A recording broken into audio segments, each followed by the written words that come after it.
Gelombang perhatian publik meledak setelah sebuah video dugaan perpeloncokan pekerja migran Indonesia di Jepang viral di media sosial. Rekaman itu memperlihatkan sejumlah junior diminta mengonsumsi natto dalam situasi yang dinilai penuh tekanan dan memicu kritik luas dari netizen yang budiman.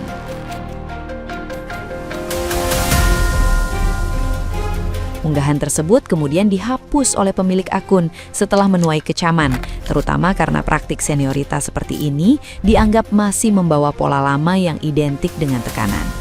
Banyak pihak menilai tindakan semacam itu sudah tidak relevan dan seharusnya digantikan dengan orientasi yang lebih edukatif serta manusiawi.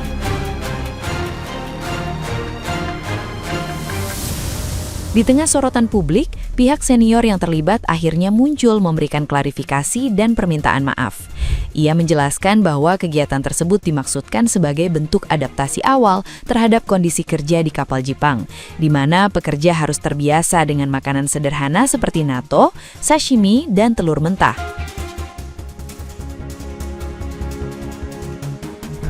Meski begitu, ia mengakui langkah tersebut menimbulkan kegaduhan dan menyatakan permohonan maaf langsung kepada para junior. Hingga kini, belum ada pernyataan resmi dari KBRI Tokyo, sementara publik mendesak pengawasan orientasi PMI diperketat.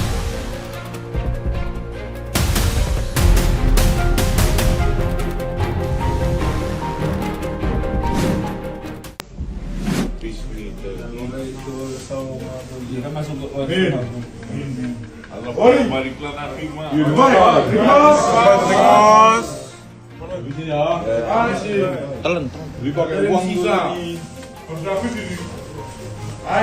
Dok. Udah saya ekonomi dok, santai dok.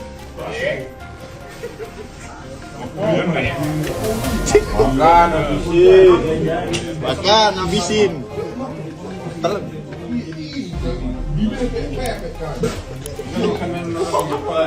Kalau yang muda tak satu lagi. Makan habisin. Masih banyak deh. Berapa? Jam 2. Aku transfer gara-gara. Dan setengah jam dikunyah.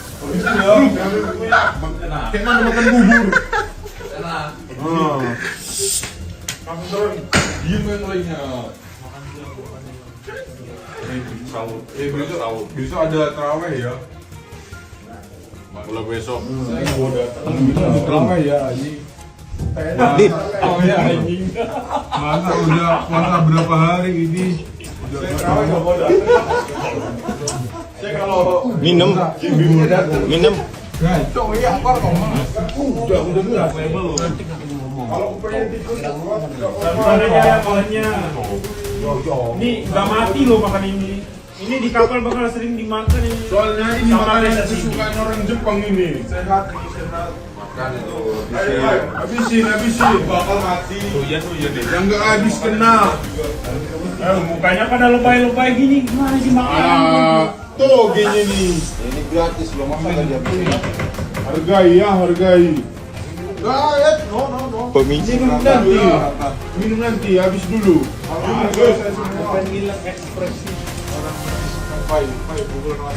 Jangan dipuja, ditelan aja.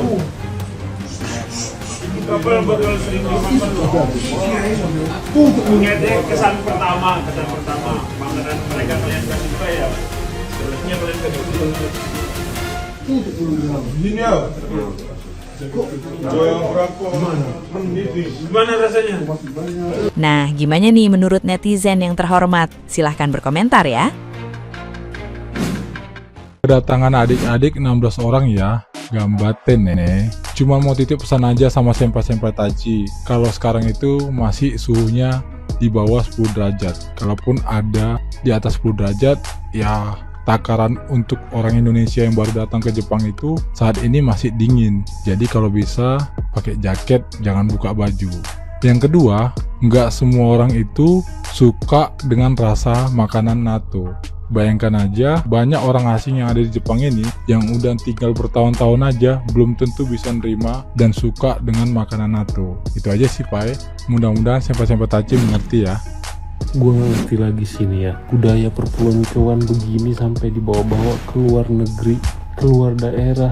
ini katanya pekerja-pekerja orang Indonesia ya, WNI ya, warga negara Indonesia yang bekerja di Jepang. Gue nggak tahu, tapi gue nggak tahu ini kerja apa, di bidang apa, dan bagian apa. Gue nggak ngerti ini kerja apa, gue nggak tahu. Tapi maksud gue yang mau gue bahas di sini ini perpeloncoan seperti ini. Maksud gue ini acara apa dan budaya seperti apa ini?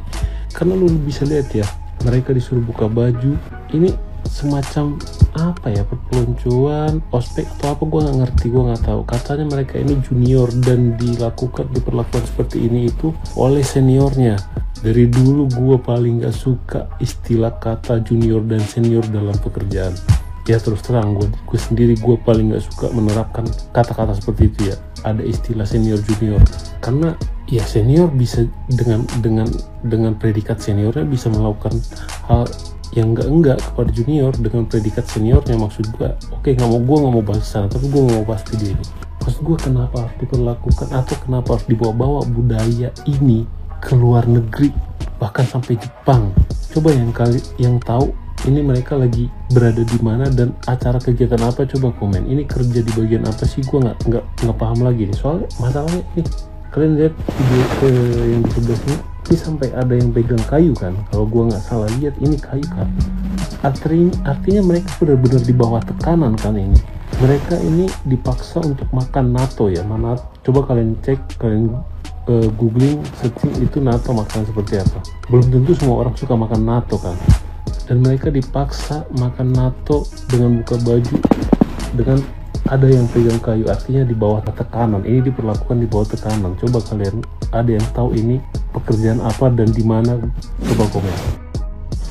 Sebagian dari kalian mungkin udah lihat video yang baru aku posting barusan tentang yang perpeloncoan senpai ke kohainya itu. Kayaknya sebenarnya aku bukan tipe orang yang ngurusin orang lain, tapi kayaknya kita harus ngobrolin soal itu deh. Ya gak sih? Kayak menurut kalian, by the way bunganya baru aku refill. So let's sit down and let's think about this thing. Karena menurut aku ini, aku tuh bukan tipe orang yang gampang ngomentarin orang lain gitu loh. Maksudnya aku juga bukan tipe orang yang cepet ikut campur soal hal-hal kayak ginian. Tapi menurut aku bisa kita pelajari bareng-bareng dari hal ini.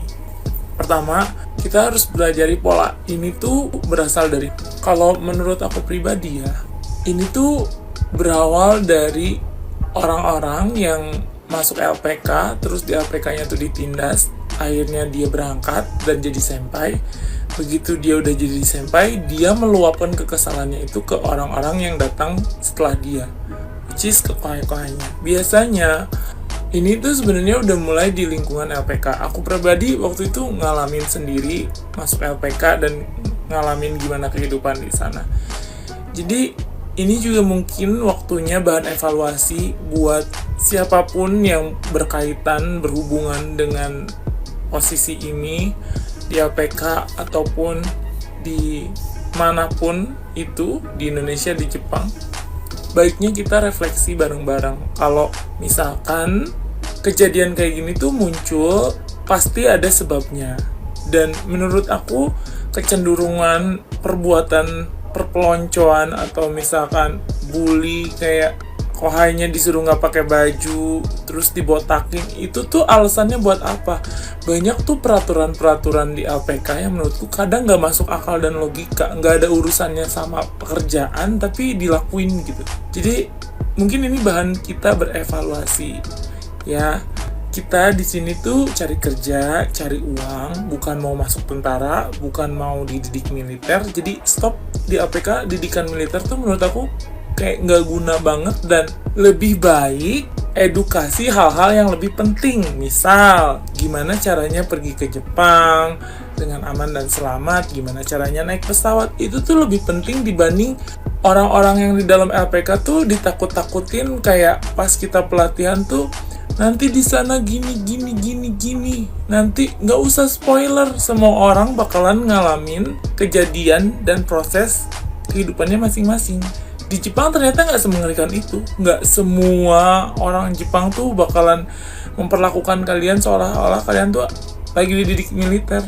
Kayak banyak menurut aku ilmu-ilmu yang kurang efektif dan efisien yang dikasih pas selama kita belajar duduk di APK. Aku tahu aku bukan siapa-siapa, tapi I think it's time to raise our voice and think more smartly. Because kan we have our brain ya. Kita punya akal buat berpikir. Ini bener-bener jujur aku bener-bener emosi sih ngeliat itu. Kayak itu tuh anak manusia orang lain gitu. Berusaha cari penghidupan yang lebih baik, berangkat ke negeri orang, jauh, meninggalkan keluarganya. Itu tuh nggak gampang dan sulit banget. Udah kita hidup sendiri, kalian bayangin tinggal di Jepang, hidup sendiri dan jauh dari siapapun, punya sosok senpai model kayak gitu. Nggak semua orang mentalnya kuat dan tangguh dan bisa ngadapin situasi apapun. Gimana kalau dia tipikal yang udah mengorbankan segalanya, tiba-tiba diperlakukan sedemikian rupa kayak gitu, terus dia mikir kayak aku nggak kuat di sini, terus aku mau balik aja. Banyak anak-anak yang datang ke sini tuh berusaha cari penghidupan yang lebih baik, termasuk salah satunya aku. Aku cari penghidupan yang lebih baik. Please, baiknya kita sesama warga negara Indonesia di sini itu saling nguatin, karena hidup jauh dari keluarga itu nggak gampang dan nggak mudah. Hidup di negara asing yang kita nggak kenal itu nggak gampang. Jadi kalau kalian punya at least hati nurani, kalau kalian bertemu dengan siapapun di sini yang kesusahan, yang kalian tahu nggak, kalian sendiri pun paham rasanya kalian nggak punya siapa-siapa di sini, itu ditolong, bukan diolok-olok kayak gitu. Soalnya bisa jadi orang yang kalian olok-olok itu satu-satunya harapan keluarga mereka, satu-satunya yang diandalkan keluarga mereka. Tiba-tiba kalian gituin, dia nggak kuat, terus dia minta balik. Will you be responsible for their future? No. Senpainya itu bakalan tanggung jawab gak sama apa yang bakalan terjadi kalau misalkan memang anak itu nggak kuat? Kayak buat apa gitu? Maksudnya kejadian-kejadian yang kayak gitu tuh mereka harus didisiplinkan buat apa? Hanya orang-orang tolol. Please guys, be nice, be kind, and just be human. Udah, itu aja. Tolong perlakukan siapapun selayaknya manusia. Itu aja cukup. Gak usah bawa agama, gak usah bawa negara, gak usah bawa apa. Sebagai manusia, tolong perlakukan manusia lain sebagai manusia. For watching.